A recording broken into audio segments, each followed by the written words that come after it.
हेतियान और मो गुआनशान को बहुत ही ज्यादा भूख लगी थी, लेकिन खाने के पैसे नहीं थे। तभी उसने सुना कि कोई खाने के फ्री सैंपल्स बांट रहा है। यह सुन के वो दोनों तुरंत ही रुक गए, लेकिन थोड़ी देर के बाद वहाँ पे गए। हेतियान वो फ्री सैंपल्स ले रहा था, तब मो गुआनशान का फेस देखो। अब क्या कर सकते हैं, पेट के लिए सब कुछ करना पड़ता है। लेकिन हेतियान ने वो दोनों पीस मो गुआनशान को ही खिला दिए और वो उस लड़की से उसके काम के बारे में पूछने लगा कि उसका बिजनेस कैसा चल रहा है। उस लड़की ने बताया कि ठीक ठाक चल रहा है, इतनी ज्यादा सेल्स नहीं होती। हेतियान ने कहा कि मैं मदद करूंगा बेचने में, तो क्या तुम इसके 2 बॉक्स हमें दे सकती हो। वो लड़की मान गई, तो इस तरह से उन दोनों को काम मिल गया।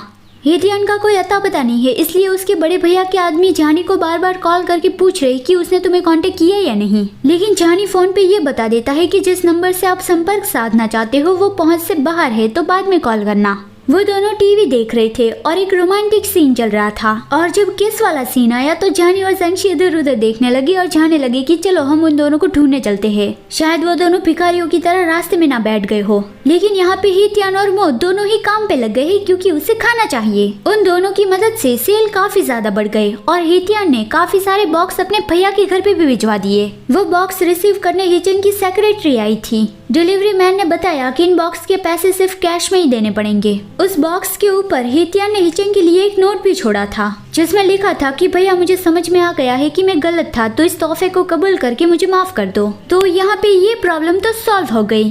फिर अगले सीन में जानी और ज़ेंगशी ट्रेन में थे। तभी जानी अचानक से कहता है कि मुझे भी आइसक्रीम चाहिए। ज़ेंगशी कहता है कितनी ठंड है, तुम्हें आइसक्रीम क्यों खानी है। जानी कहता है देखो वहाँ पे वो बच्चा खा रहा है ना। जब एक स्टेशन पे गाड़ी रुकी तब लोग अंदर आ रहे थे और बाहर जा रहे थे, तो ज़ेंगशी ने जानी को कवर करके रखा ताकि किसी का धक्का ना लग जाए उसे। और ज़ेंगशी ने ये भी कह दिया कि नेक्स्ट स्टेशन में मैं आइसक्रीम ले आऊंगा। फिर ट्रेन फिर से चलना शुरू हुई, तब पकड़ के रखना पड़ता है, नहीं तो आप गिर सकते हैं। ज़ेंगशी ने जानी को तो संभाल लिया, लेकिन जो बच्चा आइसक्रीम खा रहा था वो ट्रेन के झटके की वजह से अपने आइसक्रीम के साथ जानी के पिछवाड़े पे अपना मुंह मार देता है। फिर नेक्स्ट स्टेशन में वो सभी लोग ट्रेन से उतर गए। उस बच्चे की मॉम जानी से माफी मांगती है। फिर जानी रो रहा था कि जिस आइसक्रीम पे उसने नजर डाली थी उसी आइसक्रीम ने उसका पैंट खराब कर दिया।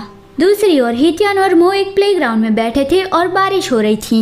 मो को नींद आ रही थी। वो पूछता है कि अब आगे कहाँ पे जाना है। हेतियान उसके लिए दवाई ले आया था और कहता है चलो पहले बारिश रुकने का इंतजार करते हैं। दवाई लेने के बाद तुम्हें नींद आ रही है ना, आओ यहाँ पे मेरे कंधे पे सर रख के सो जाओ। मो मना कर देता है, लेकिन फिर भी हेतियान उसका सर अपने कंधे पे ले आता है कि चलो भी, कोई भी नहीं देख रहा है।